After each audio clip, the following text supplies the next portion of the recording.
본문은 바나바와 바울의 제1차 선교 여행의 내용입니다. 바나바와 바울은 최초 이방 교회였던 수리아 안디옥에서 선교를 파송받았습니다. 주 45년 또는 47년에 출발해서 2년간 이루어졌는데 그 거리는 2200km 이상에 달합니다. 13장에는 총 3번의 전도가 기록되어 있는데요. 22절은 13장 안에 두 번째 전도의 모습입니다. 성경은 이 두 번째 전도의 모습에 가장 많은 부분과 내용을 나타내고 있습니다. 그것은 바울이 지금 구약 성경을 가지고 복음을 전하고 있는 내용입니다. 그 장소는 비시디아 안디옥입니다. 거기엔 스데반의 일로 일어난 환난 때문에 흩어진 유대인들이 일찍부터 그곳에 거주해 살았기 때문이죠. 그래서 바울은 유대인들을 대상으로 구약 성경의 뜻을 풀이하면서 설교하고 있는 것입니다. 13절부터 41절까지 바울이 말하는 설교의 내용을 간략하게 정리해 보면 이렇습니다. 여러분도 한번 바울이 여러분에게 설교한다고 생각하시면서 들어보시길 바랍니다. 하나님께서 우리 조상들을 애굽에서 인도하여 내셨다. 하나님은 조상들의 40년 동안의 불순종에도 오래 참으셨다. 하나님은 조상들에게 약속하신 그 땅을 기업으로 주시기 위해 가나안 7족속을 멸하셨다. 조상들이 애굽에서 종살이했던 것으로부터 우리가 마침내 가나안에 들어가기까지 그 기간은 450년이었다. 하나님은 그 후에도 우리들을 위해 사사들과 사무엘을 보내셨고 또 이스라엘 백성들이 왕을 원해서 사울도 세워주셨다. 그런데 하나님은 사울을 제거하셨고 다윗을 왕으로 세우셨다. 하나님이 다윗을 만나니 그는 내 마음에 맞는 사람이라 내 뜻을 다 이루리라 하셨다. 왜냐하면 하나님의 약속은 이 사람 다윗의 후손을 통해 이루어질 것인데 그분이 바로 구주 예수님이다. 그러나 너희가 죄 없는 예수 그리스도를 죽였다. 그런데 하나님께서 예수를 죽은 자 가운데서 다시 살리셨다. 그분은 하나님의 아들이시다. 이 일들은 모두 구약 성경에 기록된 말씀을 성취하는 것이었다. 이제 모든 사람은 구주 예수님을 믿는 믿음으로 하나님 앞에 의롭다함을 얻게 되었다. 그러므로 너희는 하나님께서 선지자들을 통하여 말씀하신 것이 너희에게 미칠까 주의해야 한다. 여러분 어떤 마음이 드시나요? 저는 하나님의 마음이 느껴졌습니다. 이스라엘 백성들의 온갖 불순종에도 하나님은 아브라함과 이삭과 야곱에게 하신 약속을 지키셨구나. 아, 하나님은 정말 신실하신 하나님이시구나. 그래서 저는 이 모든 일을 혼자서 신실하게 이루어 가신 하나님의 마음에 집중하게 되었습니다. 여러분은 어떤 마음이 느껴지셨습니까? 여러분, 우리는 하나님의 마음을 볼 수 있어야 합니다. 하나님의 자녀는 하나님의 말씀을 읽으면서 하나님의 마음에 귀를 기울여야 하는 것이죠. 제가 오늘 여러분과 함께 나누고 싶은 것이 바로 이겁니다. 하나님의 마음입니다. 하나님은 다윗을 평가하실 때 내 마음에 맞는 사람이다 말씀하셨습니다. 여러분, 그렇다면 누가 하나님의 마음에 맞는 사람일까요? 왜 성경은 다윗을 하나님의 마음에 맞는 사람이라고 말씀하실까요?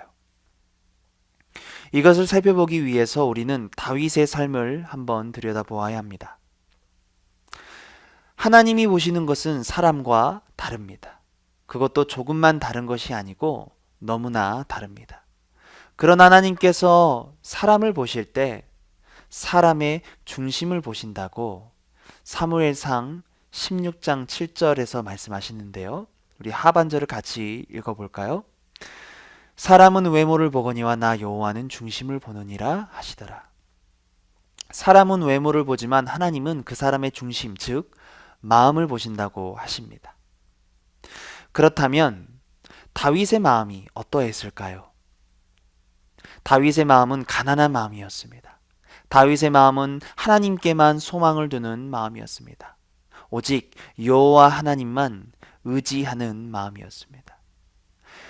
다윗은 아버지 이새의 8명의 아들 중 막내였습니다. 여기서 막내라는 것은 카톤이란 히브리어인데 작은 자라는 뜻을 가지고 있지만 동시에 하찮은 자라는 뜻도 가지고 있습니다. 사무엘상 16장 11절에서 사무엘이 이새에게 내 아들들이 다 여기에 모인 거냐고 물을 때 이새는 다윗을 카톤이라고 불렀습니다. 아버지 이새가 보기에도 다윗은 형들에 비하면 너무나 보잘것없었고 더군다나 왕이 되기에는 하찮은 자였습니다. 그러니까 이렇게 말하는 것이죠. 아, 카톤, 막내가 있긴 한데 그 애는 그럴 만한 애가 아니에요. 여러분, 다윗이 지금 가족들로부터 어떠한 대우를 받고 있다고 느껴지십니까? 정상적인 대우를 받고 있다고 보여지시나요? 또한 다윗은 양을 치고 있었습니다. 그런데 당시 양을 치는 일은 천한 직업으로 역임을 받았습니다. 그 일은 너무 고되고 들짐승들로부터 위험을 감수해야 하는 일이었기 때문에 건장한 남성이 2인 1조로 해야 하는 일입니다. 그런데 다윗은 지금 그 양치는 일을 혼자서 하고 있었던 것입니다. 이런 점으로 보아 우리는 지금 이 집안에 뭔가 수상한 점이 있음을 발견하게 됩니다. 지금부터는 수업 중에 들었던 모포 사랑의 교회 백동조 목사님의 가르침을 토대로 설교를 이어가려고 합니다. 왜 다윗이 이러한 취급을 받았을까? 그 비하인드 스토리를 알 수 있는 방법은 다윗이 기록한 시편들을 통해서 유추해 보는 것이죠. 먼저 시편 27편 10절입니다. 내 부모는 나를 버렸으나 여호와는 나를 영접하시리이다. 다윗은 자신이 부모로부터 버림을 받은 상처를 기록하고 있습니다. 어떻게 버림을 받은 것일까요? 시편 35편 14절입니다. 내가 나의 친구와 형제에게 행한 같이 그들에게 행하였으며 내가 몸을 굽히고 슬퍼하기를 어머니를 곡함같이 하였도다. 이 구절을 보면 다윗의 친어머니가 돌아가신 것을 볼 수 있습니다. 시편 69편 8절입니다. 내가 나의 형제에게는 객이 되고 나의 어머니의 자녀에게는 낯선 사람이 되었나이다. 8절에는 형제와 어머니의 자녀들이 나옵니다. 여기서 형제는 아버지는 같고 어머니가 다른 사람들을 형제라고 말하고요. 그리고 어머니는 같은데 아버지가 다르기 때문에 형제가 아닌 어머니의 자녀들이라고 말하는 겁니다. 그러니까 여러분, 어떤 상황이죠? 다윗의 친어머니는 이미 다른 남편에게서 낳은 자녀까지 있었습니다. 그리고 이새도 다른 어머니에게서 낳은 형제들이 이미 있었던 겁니다. 친모가 죽고 그 이후에 다윗은 더 이상 그 집에서 살 수 없었고 그래서 이새의 집으로 왔는데 그 집에서는 이제 객처럼 취급을 당했다고 말하는 겁니다. 다윗은 자신의 이 마음을 시편 69편 2절 3절에서 말씀합니다. 나는 설 곳이 없는 깊은 수렁에 빠지며 깊은 물에 들어가니 큰 물이 내게 넘치나이다. 내가 부르짖음으로 피곤하여 나의 목이 마르며 나의 하나님을 바라서 나의 눈이 쇠하였나이다. 여러분, 바로 이러한 형평 속에서 다윗은 자신의 인생을 어떻게 생각했을까요? 시편 51편 5절입니다. 내가 죄악 중에서 출생하였으며 어머니가 죄 중에서 나를 잉태하였나이다. 이 구절은 사람의 원죄를 이야기할 때 인용되는 성경 구절인데요. 하지만 다윗의 이 고백은 밧세바를 범하고 나서 이제 나단의 책망을 듣고 난 후 회개하면서 고백한 것이죠. 저는 개인적으로 다윗이 이러한 범죄를 범한 이유 중에 하나가 어렸을 때 그러한 상처로 인한 것이라고 생각을 해봤습니다. 다윗은 이렇게 고백하는 겁니다. 하나님, 저는 내 아버지와 내 어머니가 죄 짓는 현장에서 태어났습니다. 불륜의 죄악 중에서 제가 출생했고 어머니와 외간 남자와의 죄 중에서 잉태됐습니다.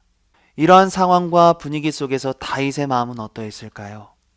집안 식구들의 눈초리와 천대 속에 제대로 된 식사라도 할 수 있었을까요? 온 식구가 모여서 밥 먹을 때 여러분 밥이 잘 넘어갔을까요?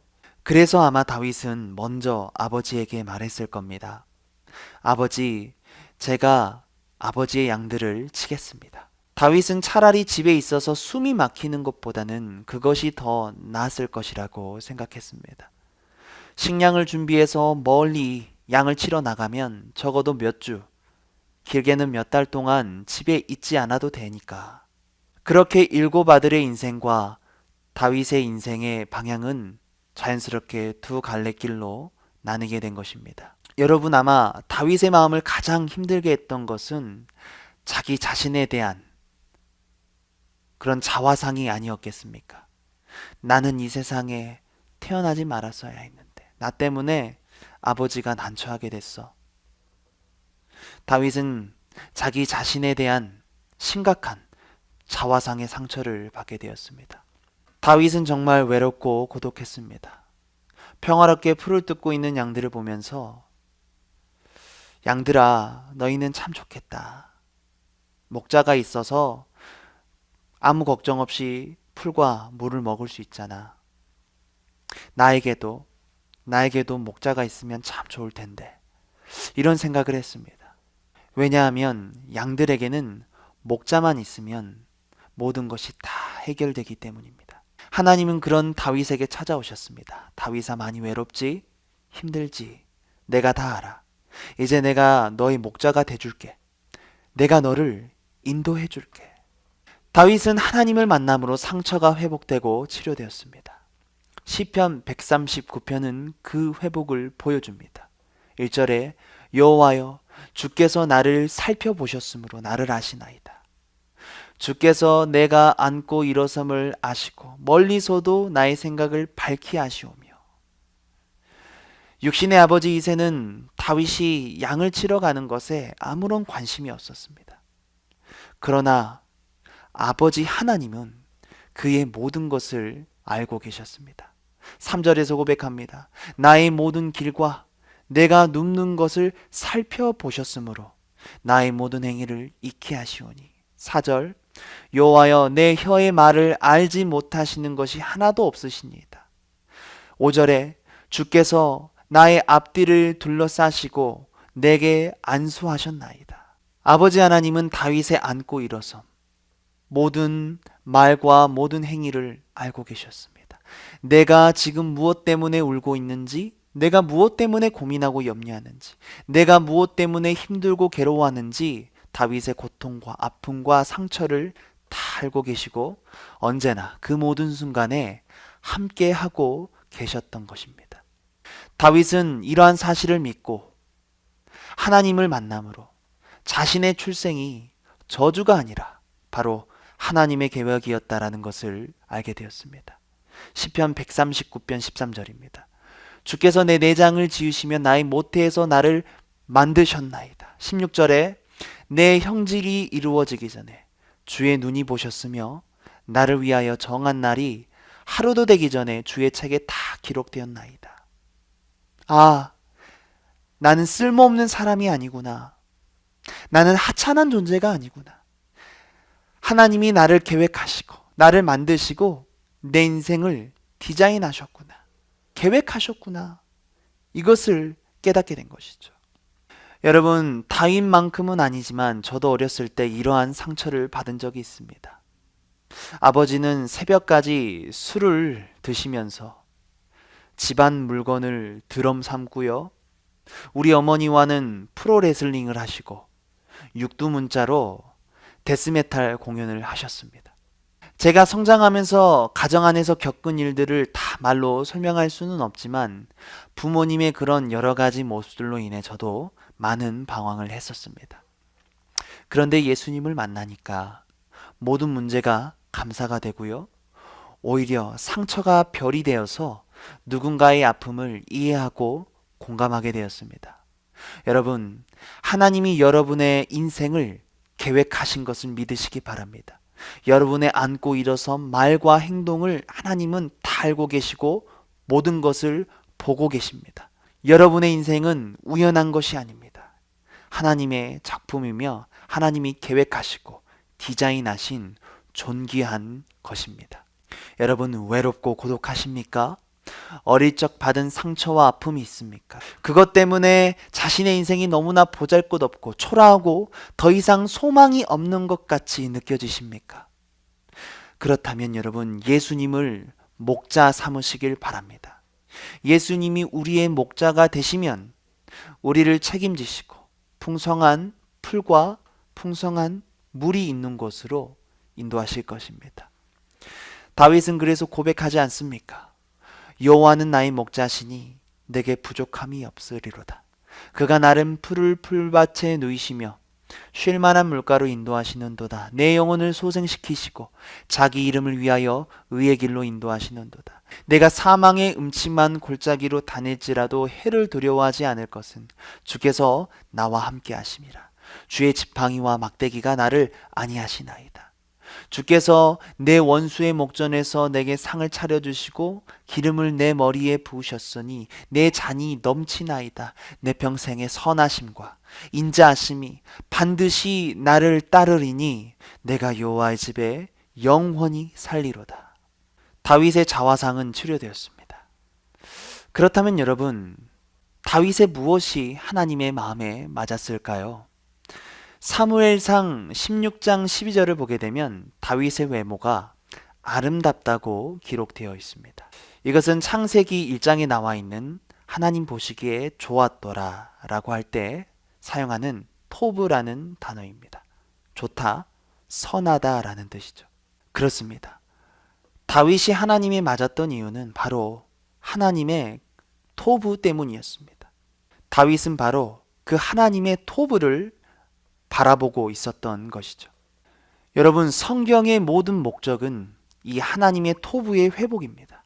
그래서 다윗은 이 하나님의 토브를 알게 되면서 이제 아무도 나를 바라봐 주지 않아도, 모두가 날 버려도, 아무도 없어도 하나님만 내게 있으면 됩니다. 하나님만 제게 있으면 됩니다. 부모님께 개보다 못한 취급을 받았을 때 부모님은 의지할 대상이 아니었다라는 것, 사람은 의지할 대상이 아니었다라는 것, 오직 의지해야 할 분은 하나님 한 분이라는 것, 다윗은 알게 되었습니다. 다윗이 하나님의 마음에 맞았던 이유는 바로 이런 하나님의 토부의 계획 속에 그 약속에 소망을 둔 사람이었기 때문입니다. 다윗은 그 하나님의 토부가 회복되는 예수 그리스도를 바라보는 신앙이었습니다. 여러분, 예배는 본래 내가 하나님께 받아들여질 수 없는 존재임을 아는 것에서 시작이 됩니다. 그래서 하나님이 받아들이기 어려운 대상인 나를 받아주신 것처럼 이것을 알기 때문에 섞일 수 없는 사람들이 모여서 서로를 받아들이는 것입니다. 필요로 하는 것과 원하는 것은 다릅니다. 내게 꼭 필요한 것이지만 내가 원하지 않을 수 있죠. 마치 어린아이들이 야채를 싫어하는 것처럼요.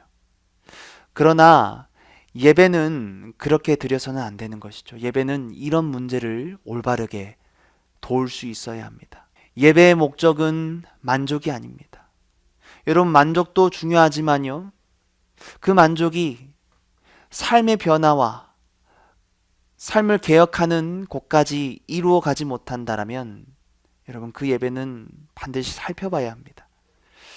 예배를 그저 만족 자체에서 끝내버린다면 그것은 하나의 감정적 채워짐을 위한 도구로 전락하는 것이죠. 그래서 예배가 자기 중심적 예배가 되고 맙니다. 내가 한 주간 잘 살았는가? 그러면 예배할 자격이 있고, 내가 한 주간 잘 살지 못했는가? 그럼 나 같은 사람이 예배할 수 있을까? 예배의 기준이 자기 자신이 되어버리는 것이죠. 여러분, 예배의 모든 것은 하나님의 주권과 하나님의 인도하심 안으로 들어가는 것입니다. 잘 살았든 못 살았든 그리스도를 통해서 하나님께 나아가는 것을 경험하는 것이 예배입니다. 다윗은 하나님 앞에서 이렇게 예배하며 살아가는 참된 예배자였습니다. 다윗은 전적으로 여호와 하나님만 의지하고 신뢰하고 하나님을 붙들고 하나님과 하나 되며 하나님을 주인 삼은, 하나님을 방패 삼은 예배자였습니다. 그래서 시편 18편 1절 2절에 이렇게 고백하는 것이죠. 나의 힘이신 여호와여, 내가 주를 사랑하나이다. 여호와는 나의 반석이시요 나의 요새시요 나를 건지시는 이시요 나의 하나님이시요 내가 그 안에 피할 나의 바위시요 나의 방패시요 나의 구원의 뿔이시요 나의 산성이로다. 여러분, 이러한 고백은요, 하나님의 토부를 알고 그 안에 담긴 하나님의 약속의 성취인 예수 그리스도를 참되게 믿는 자, 참된 예배자가 바로 하나님 앞에 이런 고백을 드리게 된다라는 것입니다. 사랑하는 여러분, 한 주간도 하나님의 마음에 맞는 사람으로 살아가시길 바랍니다. 아니, 우리 평생에 하나님의 선하심, 인자하심을 따라 하나님의 마음을 시원케 해드리는 저와 여러분 모두 될 수 있기를 예수님 이름으로 간절히 소망합니다. 기도하겠습니다. 거룩하신 아버지 하나님, 감사합니다. 주님, 우리가 하나님의 마음을 알기를 힘쓰기를 원합니다. 내게 집중하지 아니하고 오직 다윗이 걸었던 그 하나님의 마음에 합한 자로 살아가게 하여 주옵소서. 그래서 주님, 하나님과 동행하는 삶, 하나님을 목자로 인정해드리는 삶, 우리의 삶이 목자를 따라감으로써 진정한 예배와 찬송이 올려질 수 있도록 주님, 우리와 함께하여 주시고 믿음을 더하여 주옵소서. 감사합니다. 예수님 이름으로 기도합니다.